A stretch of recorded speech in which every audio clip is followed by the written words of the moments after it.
یہ آیت وہی یسلبہم الذباب شیئا کہ اگر مکھی ان سے بتوں کے بارے میں یہ ایسے بے طاقت ہیں اور ایسے عاجز ہیں کہ اگر مکھی ان سے کوئی چیز کھینچ لے تو یہ وہ لے گا. اور اسی طریقے سے مکڑی کی مثال بیان کریں. مکھی اور مکڑی بے وقت چیزیں ہیں, بہت چھوٹی اور بے وقت چیزیں ہیں. تو یہودیوں کو تو موقع ملنا چاہیے. تو جب اللہ تبارک و تعالیٰ نے اس تمثیلات مکھی اور مکڑی جیسی چیزوں کی بیان فرمائی تو یہودیوں نے کہا کہ بلا وجہ کی بات ہے بتائیے تم لوگ کہتے ہو کہ یہ کلام الہی ہے. اگر کلام الہی ہوتا تو اس میں اس طرح کی بے وضاحت اور رذیل اور خسیس چیزوں کا بیان ہوتا. تو یہ آیت کریمہ نازل ہوئی ان اللہ لا یستحی ان یضرب مثلا ما بعوضۃ فما فوقها فاما الذین آمنوا فیعلمون انہ الحق من ربہم. یہ آیت نازل ہوئی اور اس سے ان کا جواب دیا گیا کہ اللہ تبارک و تعالیٰ کوئی بھی مسئلہ بیان کرنے سے حیا نہیں فرماتا, یعنی نہیں روکتا, چاہے وہ مچھر کی ہو یا اس سے بھی بڑھ کر کے کوئی چیز ہو. کیا مطلب ہے؟ مطلب یہ ہے کہ اللہ تبارک و تعالیٰ بامقصد تمثیلات بیان فرماتا ہے. اگر خصیص ہی کو بتانا ہے کسی چیز تو ظاہر ہے کسی خصیص چیز ہی کی مثال پیش کرنی پڑے گی, بے وقت چیز ہی کی مثال پیش کرنی پڑے گی. یہ تو ہر بلیغ متکلم کے یہاں یہ چیز بتائیے کہ اگر آپ کو کسی خصیص بے وقت بے قیمت چیز کے بارے میں بطور تفصیل کچھ کہنا ہو تو کیا بڑی چیز کی تفصیل دیں گے؟ ایسی بات ہے کہ اسی طرح کی چیز کی تفصیل پیش کی جائے. تو اس لیے جہاں ایسی ضرورت تھی اللہ تعالیٰ کو بیان فرمایا. اس سے کلام الہی میں ہونے پر کیا آ جائے کچھ نہیں. یہ شان نزول عیسیٰ ہے. اللہ تعالیٰ رکھن لقول الیہود, اور یہ آگے آنے والی جو آیت ہے یہ یہودیوں کے اس بات کے جواب میں اس کی رد میں نازل ہوئی جب اللہ تبارک و تعالیٰ نے اپنے ارشاد وہی یسلبہم الذباب شیئا میں مکھی کی مثل بیان فرمائی اور اپنے ارشاد کا مثل عنکبوت میں مکڑی کی مثال بیان فرمائی. یہ عنکبوتی کا ذباب کا ذبابی اور عنکبوت سمجھے بیان فرمائی. تو انہوں نے کیا کہا؟ انہوں نے کہا ما اراد اللہ بذکر هذه الاشیاء الخسیسہ. یہ ما اراد اللہ بذکر هذه الاشیاء الخسیسہ یہ جو ہے قول یہود کا مقولہ ہے. انہوں نے کہا کہ ان بے وقت اور بے حیثیت چیزوں کے ذکر سے اللہ کیا مراد ہے؟ یعنی کوئی مراد نہیں, بلا وجہ کی بات کہ کلام الہی نہیں ہوتا. ان اللہ لا یستحی ان یضرب مثلا ما بعوضۃ. تو یہ آیت نازل ہوئی. اب جناب ترجمہ تو ہو چکا ہے اس کا. ان یضرب مثلا ما ہے, یضرب کے بعد بتانا ہے یجعل مثلا. یہ ضربہ کا معنی ہوتا ہے. ضرب المثل کا معنی کیا ہوتا ہے؟ جعل المثل اور بین المثل. مثلا مفعول اول, مفعول کو کہہ رہے ہیں یہ منصوب ہے اس وجہ سے کہ یضرب کا مفعول بھی اول ہے. ما نکرۃ موصوفۃ بما بعدها مفعول ثانی ای مثل کان او زائدۃ لتاکید القصۃ فما بعدها المفعول الثانی. یہاں ترکیب بتا رہے ہیں کہ مثلا تو اس کا مفعول اول ہے متعین. اب مفعول بھی ثانی کیا ہے اس کے بارے میں بہت سکتی. تو ماں کو بتا رہے ہیں کہ یہ ماں نکرہ ہے جو اپنے ماں باپ کے ساتھ مل کر کے موصوفہ ہے, اپنے ماں باپ کے ساتھ مل کر کے, اور پھر یہ مفعول بھی ثانی ہو گئے. بات سمجھے اس کا یضرب کا. اور جب یہ ماں اس مفہوم میں آتا ہے تو یہاں ماں کا معنی کیا ہوگا؟ یہ مثلا کا مثلا ماں یہ ماں عموم ابہام کا مفہوم دے رہا ہے، یہ مثلی امکان چاہے جو مسئلہ ہو، تو ایک قول تو یہ ہوا، اور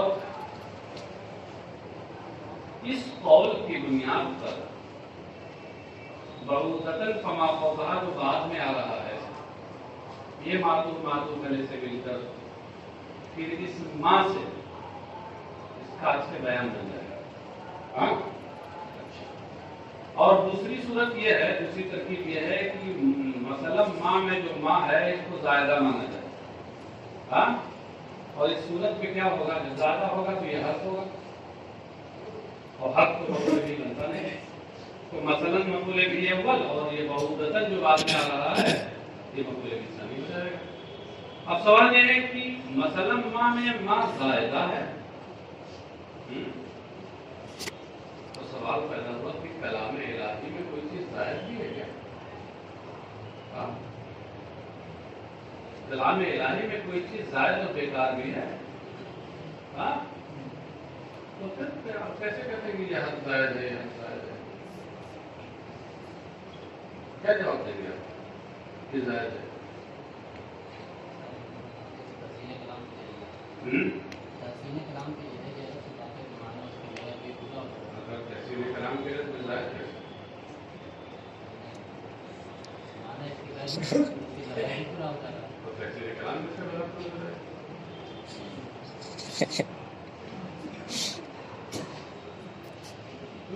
زائد ہے تو پھر اگر تحسین کلام کے لیے تو زائد کہاں؟ اس میں جواب دیجیے، سوال ہے میرا. زائدہ کا دو معنی، ایک لغوی معنی، لغت میں زائد کا مطلب وہی ہوگا کہ بیکار، جس کا کوئی فائدہ نہیں، بے فائدہ. اور زائدہ کا ایک اصطلاحی معنی نحوی. نحو میں زائد کسے کہتے ہیں؟ جس کے گرا دینے سے اصل معنی مقصود میں خلل لاتے ہیں، اصل معنی مقصود میں. اس سے پتہ چلا کہ اس کا مطلب ہے کہ وہ بیکار نہیں ہوتا ہے، بس یہ کہ اس کے گرا دینے سے اصل معنی میں خلل نہیں ہوتا، بیکار نہیں ہوتا، کارآمد ہوتا ہے. جیسے انہوں نے بتایا کہ تحسین کلام. اور یہاں یہ پر زائدہ ہے، اسی کا جواب دے دیں کہ لتاکید القصۃ، یہاں یہ زائدہ ہے تو یہ اس کی قصت کی تاکید کے لیے، قصت کو اور پختہ کرنے کے لیے. یعنی مثلا ما بعوضۃً میں جو مثلا کے اندر ایک قصت اور بے وسعتی کا مفہوم سمجھ میں آ رہا ہے، تو اس حرف زائد کو لا کر کے اس کو اور پختہ کر دیا، مؤکد کر دیا. یہ تاکید اشارہ اسی بات کی طرف ہے کہ زائدہ اپنے معنی لغوی میں نہیں ہے بلکہ معنی اصطلاحی میں. بات سمجھ گئے؟ وما بعد المفعول الثانی، صورت میں اس کا جو آباد ہوگا یعنی بعوضۃً فما فوقہا، یہ مفعول ثانی ہوگا. بعوضہ کو بتانا ہے کہ مفرد البعوض، بعوضہ یہ بعوض کا مفرد ہے، یعنی اس میں تا وحدت کی ہے. جیسے کلمۃ میں تا وحدت کی ہے، اور تا ہٹا لیجیے تو جمع کا معنی دیتا ہے. وہ صغار البق، اور بعوض کا معنی کیا ہوتا ہے؟ صغار البق، یعنی چھوٹے چھوٹے مچھر،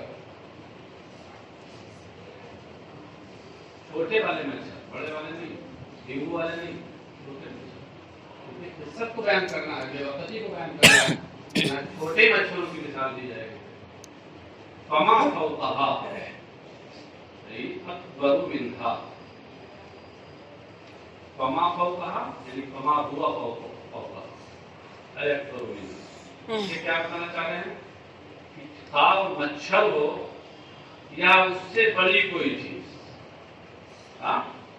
فما فوقہا کی دو تفسیریں کی گئی ہیں مفسرین نے کی. بعض لوگوں نے فوقہ کا معنی وہی لیا ہے جو یہاں مفسر علامہ جلال الدین سیوطی نے لیا، اکبر. اور بعض نے کہا کہ ما فوقہا سے مراد کیا ہے، یعنی جو اس سے بھی چھوٹی ہو، اس سے بھی نیچے کی. اونچی بول کر نیچی مراد ہے، یعنی جو نیچائی میں اس سے اونچی ہو، نیچائی میں اونچی ہوں گی تو کیا ہوں گے، اس سے بھی نیچی بات سمجھے؟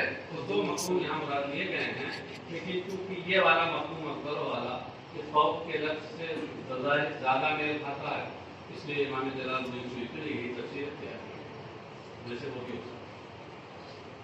فما فوقہا لا اکبر منہا، تو مچھر ہو یا اس سے بڑی کوئی چیز، اے لا یترک بیانہ، یہ تفسیر کس کی ہے؟ لا یستحی، لا یستحی کا یہ معنی بتایا ہے، اور اس وجہ سے کہ لا یستحی میں استحیا کی نسبت اس میں دلالت کی طرف، اور حیا کرنا، شرم کرنا، یہ اللہ تبارک تعالیٰ اس وصف سے پاک ہے، اس کا جو لغوی معنی ہے اس سے وہ پاک ہے۔ اس لیے کہ حیا کا مطلب یہ ہوتا ہے کہ کسی کے دل میں کوئی رکاوٹ پیدا ہو کسی عمل کے تعلق سے، اس کا منفی پہلو دیکھنے کے بعد دل میں اس سے کوئی رکاوٹ پیدا ہو، یہ ہے حیا۔ ظاہر سی بات ہے کہ یہ اس کا حقیقی لغوی مفہوم تو وہی پایا جائے گا جہاں دل ہو، اللہ دل سے بھی پاک، کیوں؟ جسم سے پاک، جسمانیات سے پاک، اس لیے اس کا جو حقیقی معنی ہے، لغوی معنی ہے، وہ تو وہاں مراد نہیں ہو سکتا۔ اس معنی میں ہے کہ لا یترک بیان، اس سے یہ بتایا کہ اس سے بطور کنایا لا یستحی سے لا یترک مراد، کہ اللہ تبارک و تعالیٰ کہاوت بیان کرنے کو نہیں چھوڑتا۔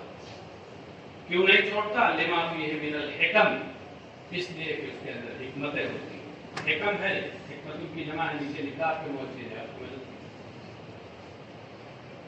فَأَمَّا الَّذِينَ آمَنُوا فَيَعْلَمُونَ أَنَّهُ الْحَقُّ مِنْ رَبِّهِمْ وَأَمَّا الَّذِينَ كَفَرُوا فَيَقُولُونَ مَاذَا أَرَادَ اللَّهُ بِهَذَا مَثَلًا يُضِلُّ بِهِ كَثِيرًا وَيَهْدِي بِهِ كَثِيرًا۔ تو جو لوگ ایمان لائے وہ تو یہ یقین رکھتے ہیں کہ انہ الحق من ربہم، کہ یہ مثل اور یہ کہاوت یہ حق ہے، ان کے پروردگار کی جانب سے حق ہے۔ حق کا مطلب کیا ہے؟ حق ثابت الواقع و موقع، حق ہے یعنی ثابت ہے، یہ حق کا یہ حق کا بمعنی ثابت، تو حق صفت مشبہ بمعنی اس میں فاعل کما ہو گیا ثابت، یہ لغوی معنی بتایا، سمجھے؟ ثابت ہونے کا کیا مطلب؟ الواقع و موقع، جو اپنی صحیح جگہ واقع ہے، یعنی پر موقع ہے، پر محل ہے، یہ ان کے رب کی جانب سے پر محل ہے۔ وَأَمَّا الَّذِينَ كَفَرُوا فَيَقُولُونَ مَاذَا أَرَادَ اللَّهُ بِهَذَا مَثَلًا، رہ گئے کافر، یہ کہتے ہیں کہ اللہ نے اس مثل سے کیا مراد کیا؟ مثلاً کے بارے میں مفسر کہتے ہیں تمییز، یہ مثلاً حاضہ سے تمییز ہے، تو جب اس کی تمییز ہے تو اس کی حاضہ کے اندر جو ابہام ہے اس کو اضافہ کرے گی، مطلب کیا ہوگا؟ ہے بہذا المثل، اس مثل اور اس کہاوت سے اللہ کی کیا مراد ہے؟ اب ماذا اراد اللہ بہذا مثلا ترتیب بتا رہے ہیں کہ ما استفہام انکار مبتدا وذا بمعنی الذی بصلته الخبر، ماذا اراد اللہ بہذا مثلا میں جو ما ہے یہ استفہام انکاری ہے۔ استفہام انکاری کسے کہتے ہیں؟ الذی ظاہرہ استفہام والمراد به نفی و انکار، جو لفظ تو استفہام ہو لیکن اس سے مراد نفی و انکار ہو، تو ما استفہام انکاری کے لیے مبتدا ہے، اور ما کے بعد جو ذا ہے ماذا، یہ ذا بمعنی الذی، ذا اسم موصول الذی کے معنی میں اپنے صلہ کے ساتھ مل کر اس کی خبر ہے، تو یہ ذا کا صلہ کیا ہوگا؟ اراد اللہ بہذا مثلا، یہ جملہ جو ہے ذا اسم موصول کا صلہ سے مل کر، تو اب ماذا اراد اللہ بہذا مثلا کا معنی کیا ہوگا؟ یہ فائدۃ فی، کیا فائدہ ہے؟ جو کفار ہیں وہ کہتے ہیں کہ اللہ نے اس مثل سے کیا مراد لیا ہے، یعنی کیا فائدہ اس میں بے وقات اور ذلیل اور خسی چیزیں بیان کرنے سے؟ قال تعالیٰ فی جوابہم، ان کے جواب میں اللہ تعالیٰ کا ارشاد ہے یضل بہ کثیرا ویہدی بہ کثیرا۔ یضل بہ ہے لہذا المثل، یہ بتایا ضمیر کا مطلب کیا ہے۔ اس مثل کے ذریعے اللہ بہتوں کو حق سے پھیر دیتا ہے، یضل گمراہ کر دیتا ہے، حق سے پھیر دیتا ہے، بکفرہم بھی، ان کے اس مثل کا انکار کرنے کے لیے، یا حق کا انکار کرنے کے لیے ہو سکتا ہے، کیونکہ حق کا کہ وہ منکر ہو جاتے ہیں یا اس مسئلے ربانی کے وہ منکر ہو جاتے ہیں، تو اس کی وجہ سے ان کے دل میں اللہ خلق ضلال کو پیدا کر دیتا ہے، خلق ضلال کر دیتا ہے۔ یضل اضل یضل، اضلال کا معنی کیا ہوتا ہے؟ گمراہ کرنا۔ آپ سمجھتے ہوں کہ اللہ کا کام گمراہ کرنا ہے؟ گمراہ کرنا تو شیطان کا کام ہے، نفس امارہ کا کام ہے۔ کیوں؟ اضلال کا کے دو معنی ہوتے ہیں، ایک گمراہ کرنا، غلط راستے پہ ڈال دینا، اور ایک ہے خلق ضلال، یعنی کسی کے دل میں اس وصف کو پیدا کر دینا۔ یہ پیدا کرنا یہ تو اللہ کا کام ہے، خالق وہی ہے، خلق ضلال اس کا کام ہے۔ تو مضل کا معنی یہاں ہے بھائی خالق ضلال، آپ سمجھے؟ یعنی مطلب یہ ہوا کہ جب یہ کفار، جب یہ لوگ غلط لوگوں کی صحبت میں رہ کر کے غلط راستہ اپنا لیتے ہیں یا شیطان کے وسوسوں کا شکار ہو جاتے ہیں اور اس کے بعد پھر اس راستے پر چلنے کا ارادہ کر لیتے ہیں، جب یہ سارے اسباب کو پیدا کر لیتے ہیں تو اللہ ان کے دل میں خلق ضلال فرماتا ہے، گمراہیت یہ وقت پیدا کرتا ہے۔ چلیے صاحب، وَيَهْدِي بِهِ كَثِيرًا، یعنی کثیرا من المؤمنین، اور بہت سے اہل ایمان کو کے ذریعے وہ ہدایت دیتا ہے، خلق ہدایت حتیٰ ان کے دلوں لِتَصْدِيقِهِمْ بِهِ، کیونکہ وہ اس کی تصدیق کرتے ہیں، وَمَا يُضِلُّ بِهِ إِلَّا الْفَاسِقِينَ الَّذِينَ يَنقُضُونَ عَهْدَ اللَّهِ مِن بَعْدِ مِيثَاقِهِ وَيَقْطَعُونَ مَا أَمَرَ اللَّهُ بِهِ أَن يُوصَلَ وَيُفْسِدُونَ فِي الْأَرْضِ أُولَٰئِكَ هُمُ الْخَاسِرُونَ۔ اور اس کے ذریعے انہی نافرمانوں کو گمراہی میں ڈالتا ہے، الذین ینقضون عہد اللہ، جو اللہ کے عہد و پیمان کو توڑتے ہیں۔ فاسقین، اس کی تفسیر کہہ رہے ہیں الخارجین عن طاعتہ، یہ فاسقین دراصل فاسق کی جمع ہے جو فسق سے بنا ہے، اور فسق کا معنی جو بھی ہوتا ہے الخروج عن الطاعہ، الخروج عن الطاعہ، فرما برداری اور حکم ماننے سے نکل جانا، یعنی اپنے زبان میں کہتے ہیں نافرمانی کرنا۔ کس کا معنی؟ نافرمانی کرنا۔ فاسق کا معنی نافرمان، معصیت کار، اسیاں شیعات، الفاسقین الخارجین عن الطاعہ، بالکل لفظی ترجمہ۔ الذین، اب الذین کو بتا رہے ہیں کہ یہ اسم موصول ہے، اپنے ماں باپ صلہ سے مل کر کے نعت، یہ فاسقین کی صفت ہے۔ نعت کا ترجمہ اردو میں کیجیے، ورنہ اس میں کچھ نعتخواں بھی ہوں گے، سمجھے کہ ہمارا وقت یہاں بیان ہو رہا ہے۔ ہاں، الذین ینقضون عہد اللہ، وہ جو اللہ کے عہد و پیمان کو توڑتے ہیں، من بعد میثاقہ، اس کے پختہ ہونے کے بعد۔ اللہ کے عہد و پیمان کیا مطلب ہے؟ ما عہدہ الیہم فی الکتب، یعنی اس کو توڑتے ہیں، اس عہد و پیمان کو جو اللہ نے کتابوں میں ان سے لیا ہے۔ اس سے کیا اشارہ کیا؟ اس بات کی طرف اشارہ کیا کہ عہد مصدر ہے اور اپنے فاعل کی جانب مضاف ہے، عہد اللہ۔ تو اس صورت میں پھر اس میں دلالت فاعل ہوا، اور پھر اسی کے ساتھ ساتھ یہ بھی اشارہ ہے کہ عہد مصدر ضرور ہے مگر بمعنی اس میں مفعول، تو مفہوم کیا ہوا؟ اللہ کا لیا ہوا عہد و پیمان، اللہ کا لیا ہوا عہد و پیمان، کہاں لیا ہوا عہد و پیمان؟ کتابوں میں، آسمانی کتابوں میں جو انہوں نے سابقہ سے عہد و پیمان چنے دیے، اس عہد و پیمان کو یہ توڑتے ہیں۔ من الایمان بمحمد، اس میں من بیانیہ ہے، اور الایمان بمحمد یہ ما عہدہ الیہ میں ما کا بیان ہے۔ مطلب یہ ہوا کہ نبی اکرم صلی اللہ علیہ وسلم، نبی آخر الزماں پر ایمان لانے کا جو عہد و پیمان اللہ نے کتب سماویہ میں ان سے لیا ہے، اس عہد و پیمان کو وہ توڑتے ہیں۔ من بعد میثاقہ، میثاق کے بعد، میثاق کا ایک معنی عہد و پیمان بھی ہوتا ہے، اور میثاقی میں ہر ضمیر کا مطلب عہد کی طرف لوٹ، یہ ضمیر عہد کی طرف لوٹ لیں تو مطلب کیا ہوا؟ من بعد عہد العہد، من بعد عہد العہد ہو گیا۔ لیکن مفسر کہتے ہیں توکید ہی ہے، اس بات کی جانب اشارہ کیا کہ جناب والا میثاق کا معنی عہد و پیمان ہوتا ہے، مگر عہد و پیمان ہی نہیں ہوتا، اس کا ایک اور معنی بھی ہوتا ہے، پختہ کرنا، موقت کرنا، یہاں وہی معنی ہوتا ہے۔ تو من بعد میثاق کا معنی ہوا من بعد توکید ہی ہے، سمجھے؟ کہ اس عہد و پیمان کو پختہ کر لینے کے بعد یہ اس کو توڑتے ہیں، یقطعون ما امر اللہ بہ یوصل، اور اس کو توڑتے ہیں کہ اللہ نے جس کے جوڑے جانے کا انہیں حکم دیا۔ یوصل ما امر اللہ بہ یوصل، اس کی تفسیر میں کہتے ہیں من الایمان بالنبی صلی اللہ علیہ وسلم والرحیم وغیر ذلک۔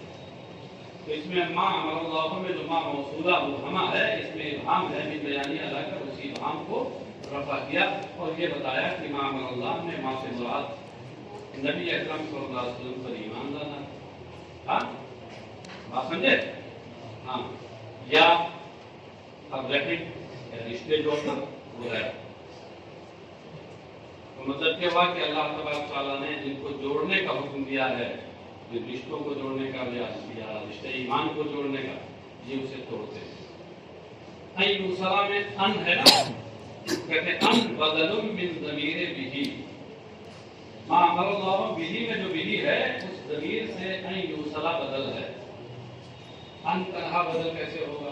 ان تو حرف ہے اور حرف تو بدل نہیں بنتا، بدل ہونا تو اسم کی علامت ہے، بدل تو اسم ہوتا ہے، حرف تو نہیں ہوگا۔ مطلب کیا ہے کہ ان جو ناصبہ مصدریہ موصول حرفی ہے، یہ اپنے ماں باپ صلہ سے مل کر کے اب یہ بدل ہے، اور ان مصدریہ جب اپنے ماں باپ سے ملے گا تو مصدر کے معنی میں ہو جائے گا، اور مصدر اسم ہوتا ہے، لہذا اس کا بدل بننا صحیح ہو جائے گا۔ وَيُفْسِدُونَ فِي الْأَرْضِ، اور زمین میں یہ بگاڑ پیدا کرتے ہیں، کیسے؟ بالمعاصی والطاغوت یعنی ایمان، گناہوں سے اور ایمان سے رکاوٹیں ڈال کر، ایمان سے لوگوں کو روک کر، اس طریقے سے زمین میں یہ بگاڑ پیدا کرتے ہیں، زمین کا نظام خراب کرتے ہیں۔ اولئک هم الخاسرون، اولئک کے مشابہ کون ہیں؟ الموصوفون بما ذکر، مذکورہ بالا اوصاف سے جو لوگ متصف ہیں، هم الخاسرون، یہی گھاٹے والے ہیں۔ بظاہر وقت یہ سمجھتے ہیں کہ ہم بڑے قابل ہیں، بڑے عقل مند ہیں اور بہت، لیکن حقیقت میں کیا ہیں؟ یہ گھاٹے والے ہیں۔ کیوں؟ لمصیرہم الی النار الموقدۃ علیہم، ان کے اس نار کی طرف جانے کی وجہ سے ہمیشہ ہمیشہ ان پر مسلط رہیں گے، دائمی عذاب نار میں یہ ڈالے جائیں گے۔ یہ گھاٹا ہے، اگرچہ یہاں پر سمجھتے ہیں کہ بہت فائدے ہیں۔ کیف تکفرون باللہ کنتم امواتا فاحیاکم ثم یمیتکم ثم یحییکم ثم الیہ ترجعون۔ کیف تکفرون کے بعد یا اہل مکہ نکال رہے ہیں، اشارہ ہے اس میں خطاب اہل مکہ سے، اے مکے والو تم اللہ کا کے ساتھ کفر کیوں کر کرتے ہو، کیسے اس کا انکار کرتے ہو؟ وَكُنْتُمْ أَمْوَاتًا، تو تم سے پہلے قد نکالا، سمجھے؟ لفظ ہے کیا کہ کنتم امواتن، یہ جملہ یہ حال باتیں، تکفرون میں ضمیر واو سے، اور فعل ماضی جب حال واقع ہو تو اس صورت میں قد کا ہونا ضروری ہے. اگر لفظ میں ہو تو سبحان اللہ ہو، لفظ میں نہ ہو تو وہاں مقدر مانا جاتا ہے، اسی کی طرح اشارہ کیا سمجھے کہ حال واقع اس کے بدل حال ہونے کا نہیں. اے اہل مکہ تم کیوں کر اللہ کا انکار کرتے ہو جبکہ تم بے جان تھے. کنتم امواتا، اموات کی میت کی جمع ہے. تم بے جان تھے. بے جان کا مطلب کیا؟ نطفن فی الاصلاب، یعنی تم باپ کی پشتوں میں، اپنے باپوں کی پشتوں میں نطفے کی طرح بے جان. فاحیاکم یعنی فاحیاکم فی الارحام والدنیا بنفسہ فیکم، تو پھر اللہ نے تمہیں زندگی عطا کی، تم نے جان ڈالی. کیسے؟ فی الارحام، ماؤں کے شکموں میں، والدنیا اور دنیا میں، بنفسہ فیکم تمہارے اندر روح اس طرح تمہیں زندگی عطا کی. یہاں کیفا تکفرون میں جو کیفا ہے یہ استفہام کے لیے ہے. کہتے ہیں والاستفہام للتعجب من کفرهم مع قیام البرہان والتوبیخ. کہتے ہیں کیفا میں جو استفہام ہے یہ استفہام برائے تعجب ہے، یا ان کے اس وصف سے تعجب کیا جا رہا ہے کہ جب اللہ کی وحدانیت پر اور اس کے وجود پر دلائل قائم ہیں تو ان دلائل کے ہوتے ہوئے اور پھر اللہ کا انکار کیسے کر رہے ہیں؟ تعجب. اور اس تعجب کے ساتھ ساتھ ان کو زجر و توبیخ کرنا بھی ہے. تو یہاں استفہام برائے تعجب و توبیخ ہے. بات سمجھ گئے؟ ثم یمیتکم، اور پھر وہ تمہیں موت دے گا. ان انتہائی اجالکم، تمہاری مقررہ مدتوں کے پورے ہونے پر. تمہارے لیے دنیا میں جو مقررہ مدتیں اللہ نے رکھی، عمریں رکھی ہیں، ان کے پورا ہو جانے پر تمہیں موت دے گا. ثم یحییکم، اور پھر تمہیں وہ زندہ کرے گا. بالبعث، مرنے کے بعد دوبارہ جلا کر کے. بعث کا معنی کیا ہوتا ہے؟ بعث بعد الموت، مرنے کے بعد دوبارہ زندہ کر کے قیامت میں. ثم الیہ ترجعون، اے تردون بعد البعث، اور پھر تمہیں اسی کی طرف لوٹایا جائے گا. ترجعون کا معنی ہے تردون، رجا بمعنی رد، لوٹانا. تو ترجعون کا معنی تردون، یعنی دوبارہ زندہ کیے جانے کے بعد تمہیں اس کی طرف لوٹایا جائے گا. لوٹایا جائے گا کا مطلب یہ ہے کہ اب تمہیں وہاں تمہارے اعمال کی جزا ملے گی. جو تم نے کرتوت کیے ہیں جیسی کرنی ویسی بھرنی ہوگی. فَإِنْ جَاءَكُمْ بِأَعْمَالِكُمْ، تو وہ تمہیں تمہارے اعمال کا